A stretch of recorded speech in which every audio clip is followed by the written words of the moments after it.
मुल्क में मशकूक चिट्ठी की गूंज। इस्लामाबाद हाई कोर्ट के 8 जजेस को मशकूक खतूत मौसूल। पाउडर और धमकाने वाला निशान भी पाया गया। इस्लामाबाद हाई कोर्ट के चीफ जस्टिस आमिर फारूक समेत 8 जजेस को मशकूक खतूत मौसूल हुए। जज के स्टाफ ने खत खोला तो अंदर मशकूक पाउडर मौजूद था। इस्लामाबाद पुलिस के माहिरीन की टीम हाई कोर्ट पहुंच गई। पाउडर क्या है, माहिरीन की टीम की तहकीकात जारी। खत के अंदर डराने धमकाने वाला निशान भी मौजूद था। रेशम नामी खातून ने बगैर अपना एड्रेस लिखे जजेस को खतूत भेजे।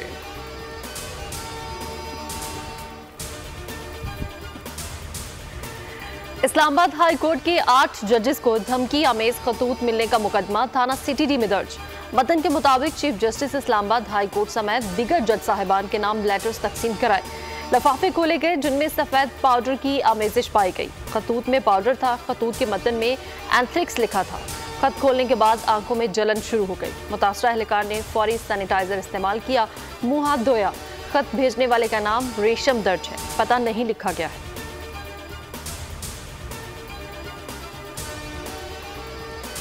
इस्लामाबाद हाई कोर्ट में साइफर अपीलों की समाअत के दौरान जजेस को खत मौसूल होने का तज़किरा। चीफ जस्टिस आमिर फारूक ने रिमार्क्स दिए, हमें खत मौसूल हुए हैं। आज की समाअत में ताख़ीर की एक वजह यही थी। बुनियादी तौर पर हाई कोर्ट को थ्रेट किया गया है। अपीलों की समाअत कल तक मुलतवी।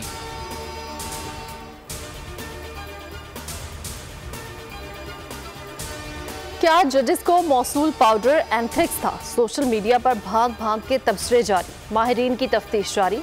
एंथ्रिक्स पाउडर खतरनाक बैक्टीरिया है। मुंह, नाक, कान से खून आ सकता है। छोटी सलाख नुमा शक्ल के ये बैक्टीरिया एक तंदुरुस्त इंसान को घंटों में मार सकते हैं।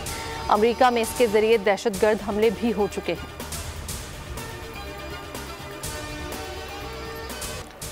Senate election 2024। सिंध में पीपल्स पार्टी और पंजाब में नून लीग ने मैदान मार लिया। इस्लामाबाद दोनों नशिस्तों पर हुकूमती इत्तेहाद कामयाब। पीपल्स पार्टी को सिंध असम्बली से 10 और इस्लामाबाद से 1 नशिस्त मिली। नून लीग को पंजाब असम्बली से 9 और इस्लामाबाद से 1 नशिस्त मिली। आज़ाद उम्मीदवार Faisal Vawda MQM peoples party के वोटों से मुंतखब हो गए।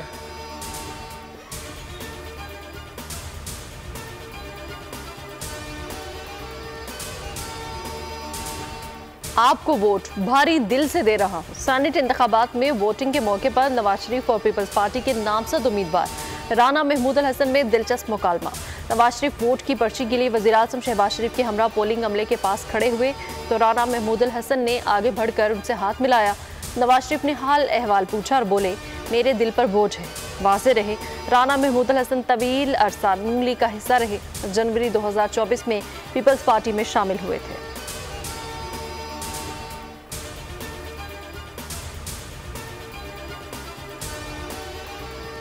अपोजिशन की दरखास्तों पर खैबर पख्तूनख्वा में सेनेट इंतखाबात मुलतवी। इलेक्शन कमीशन ने तहरीरी हुक्मनामा जारी कर दिया।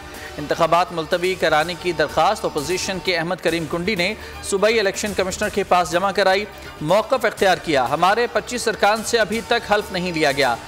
ऐवान नामुकम्मल होने पर इलेक्शन मुलतवी किया जाए। सूबाई इलेक्शन कमिश्नर ने चीफ इलेक्शन कमिश्नर से राबता किया। मुशावरत के बाद इलेक्शन मुलतवी कर दिए गए।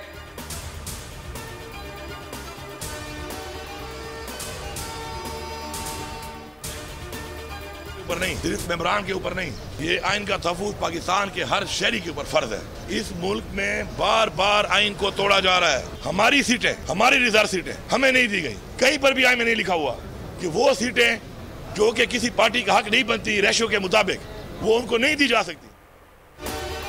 मुल्क में बार बार आइन को तोड़ा जा रहा है। मखसूस नशिस्तें गैर आइनी तौर पर दी गई।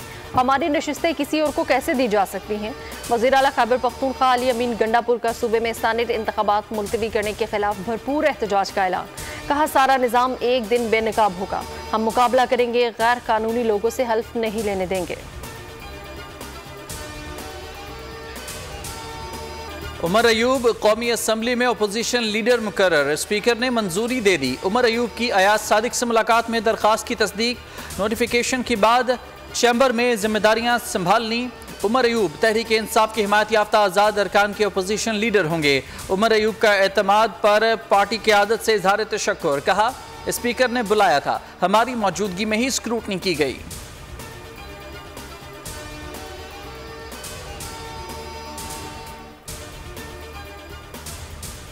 5 ऑपोजिशन जमातों का ग्रैंड अलायंस, महमूद खान अशरफजई सरबराह होंगे। JUI सरबराह मौलाना फजलुर रहमान को इत्तेहाद में शामिल होने की दावत। हिज़्ब इख्तिलाफ की जमातों की क़यादत का इस्लामाबाद में इजलास, मुबैना धांधली के खिलाफ मिलकर जिद्दोजहद पर इत्तेफाक। सिंध से GDA को भी मुश्तरका जिद्दोजहद के लिए दावत दी जाएगी। मुल्क गिर एहतजाज के लिए APC बुलाने की तजवीज़। ऑपोजिशन जमातों को वकला की नुमाइंदा जमातों से रवाबित बढ़ाने का टास्क मिल गया।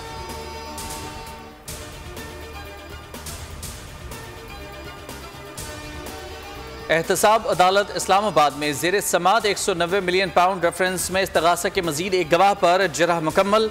बानी PTI ने बुशरा बीबी को बनी गाला में जहर दिए जाने की शिकायत कर दी। कहा बुशरा बीबी की जिल्द और ज़बान पर निशानात मौजूद हैं। अदालत ने बानी PTI को बुशरा बीबी के तिब्बी मुआयने से मुताल्लिक तफसीली दरख्वास्त दायर करने की हिदायत कर दी।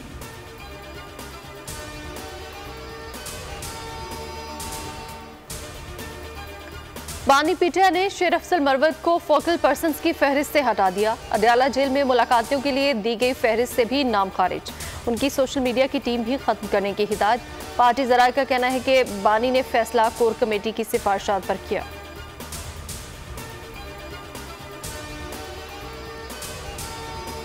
पंजाब में बिजली चोरी की रोकथाम के लिए ज़िले सतह पर टास्क फोर्स कायम करने का फैसला। वज़ीर आला पंजाब मरियम नवाज शरीफ की ज़ेर सदारत इजलास। तमाम अजला में बिजली चोरी की मुफस्सल रिपोर्ट पेश। टास्क फोर्स में police, magistrate, intelligence, recovery, prosecution और महकमा कानून के नुमाइंदे शामिल होंगे। 600 से ज़ायद स्पेशल पुलिस फोर्सेस टीमें भी इंसदादे बिजली चोरी मुहिम में हिस्सा लेंगी। बिजली चोरी के मुकदमात में मजबूत और मौसर प्रोसिक्यूशन की हिदायत।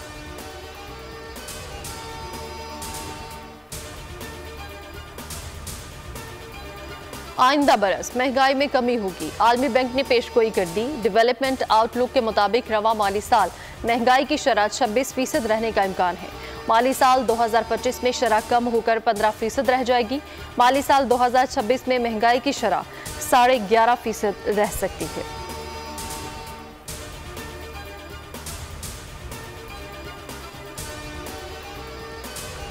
कौमी एयरलाइन PIA की निजकारी के लिए अमली इक़दामात। दिलचस्पी रखने वालों से 3 मई तक बोलियां तलब। निजकारी हुकाम के मुताबिक PIA की निजकारी से कबल इसके तमाम नुकसानात और कर्जाजात होल्डिंग कंपनी में मुंतकिल कर दिए गए। हुकूमत सिर्फ हवाबाजी का शोबा निजी तहवील में देना चाहती है। एयरलाइन के सिर्फ 51% शेयर्स निजी तहवील में दिए जाएंगे। अक्सरियती शेयर्स के हुसूल के बाद इंतजामी कंट्रोल भी निजी शोबे के पास होगा।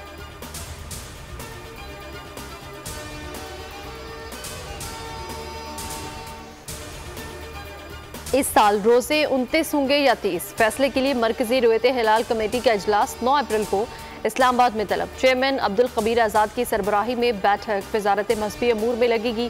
शहादतों की रोशनी में शवाल के चांद से मुतालिक फैसला किया जाएगा। जोनल रुयत हिलाल कमेटीज़ के इजलास मुकर्रर मकामात पर होंगे। महकमा मौसमियात के चांद नजर आने और ईद उल फितर बुध 10 अप्रैल को होने की पेशगोई।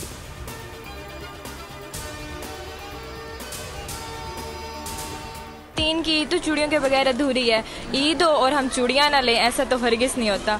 ज़्यादा बच्चों की शॉपिंग ही होती है ईद पे, और वैसे भी टेलर्स की वजह से जल्दी लेना पड़ता है, इसलिए अब चांद रात तक वेट नहीं करते हम लोग। मैं अभी अपना लेने आई हूँ सूट और ज्वेलरी वगैरह जूते वगैरह ले लिए हैं, लेकिन बहुत मज़ा आ रहा है। बहुत प्यारी प्यारी ज्वेलरी हम वो ख़रीदने आए हैं। यहाँ बहुत बड़ा स्टॉल लगा, हमने बहुत सारी चीज़ें खरीदी हैं। शूज़ भी लिए, कपड़े लिए, हमने पोनियाँ कैचर लिए। माह सयाम का आखिरी अशरा, ईद उल फितर की तैयारियां जोरों पर। मुल्क भर में मकामी रस्म और रिवाज के मुताबिक मजहबी त्यौहार को मनाने के लिए तैयारियों के सिलसिले में बाजारों में रश बढ़ता जा रहा है।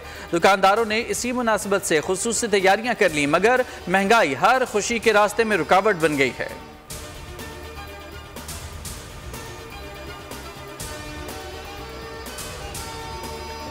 कंदकोट में डाकुओं के खिलाफ ऑपरेशन का 15वां रोज। थाना ईस्ट सेक्शन की हदूद में पुलिस की बड़ी कार्रवाई। फायरिंग के तबादले में SHO 20 सेक्शन मौला बख्श बुगटी जख्मी। मुकाबले के दौरान एक डाकू जख्मी हालत में गिरफ्तार। डाकू की वीडियो बयान में मकतूल टीचर के वर्सा को धमकियां। रहीम जयखान में भी कच्चे के डाकू के खिलाफ कार्रवाई। 4 माह कबल 4 करोड़ तावान के लिए अगवा किए गए मोहम्मद स्कूल टीचर बासियाब।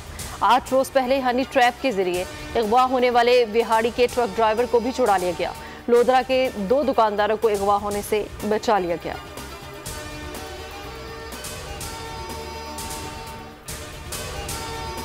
इसराइल का एनजीओ की गाड़ी पर हमला, 7 इमदादी कारकुन हलाक। वस्ती इलाके में वर्ल्ड सेंट्रल किचन नामी गैर मुल्की एनजीओ की गाड़ी को निशाना बनाया। फायरिंग से गाड़ी को आग लग गई, तमाम मुसाफिर मारे गए। हमास ने इसराइली हमले को इमदादी कारकुनान को खौफजदा करने की साजिश करार देते हुए कहा, सहूनी रियासत गजा में इमदादी कामों को रोकना चाहती है। मरने वालों का ताल्लुक फ़लस्तीन, ऑस्ट्रेलिया, पोलैंड और बरतानिया से है। 2 अफराद के पास अमरीका और कनाडा की दोहरी शहरियत भी थी।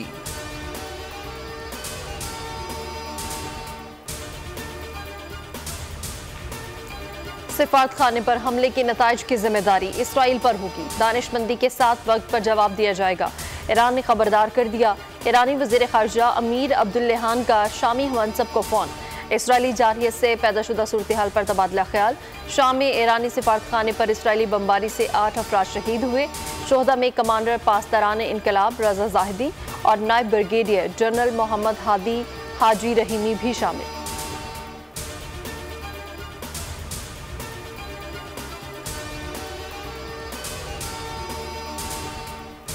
8 और 9 अप्रैल के दरमियान मुकम्मल सूरज ग्रहण होगा। पाकिस्तान में रात होने के सबब दिखाई नहीं देगा।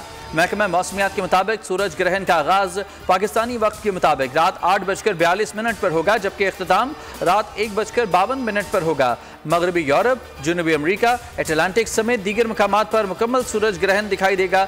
रवा साल सितंबर में होने वाला चांद ग्रहण और अक्टूबर में होने वाला सूरज ग्रहण भी पाकिस्तान में दिखाई नहीं देगा।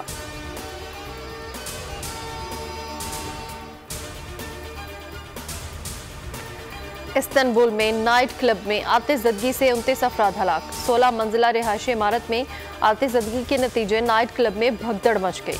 फायर फाइटर्स ने 31 गाड़ियों 86 एहलकारों की मदद से आग पर काबू पाया। जख्मियों को इलाके के अस्पतालों में मुंतकिल कर दिया गया। इस्तांबुल के गवर्नर दवात गुल ने एक बयान में कहा कि आग लगने से हलाक होने वालों की तादाद 29 हो गई है। एक शख्स अब भी अस्पताल में जेर इलाज है।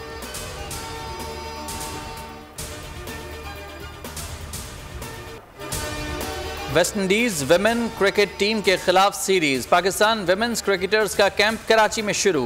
Hanif Mohammad high performance center camp में 20 खिलाड़ी हिस्सा ले रही हैं। खिलाड़ी 8 अप्रैल तक कैंप में शिरकत करेंगी। ईद तातीलात के बाद दोबारा 13 अप्रैल से कैंप लगेगा। वेस्टइंडीज के खिलाफ 18 अप्रैल से सीरीज में 3 वनडे ICC विमेंस चैंपियनशिप का हिस्सा हैं। इसके अलावा 5 T20 भी खेले जाएंगे।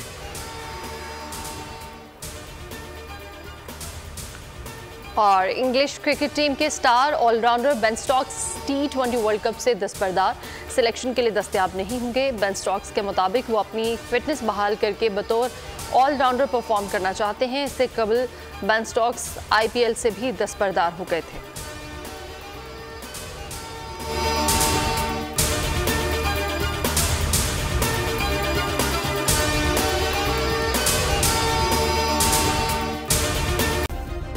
सब्सक्राइब करें और बेल दबाएं ताकि कोई खबर रह न जाए।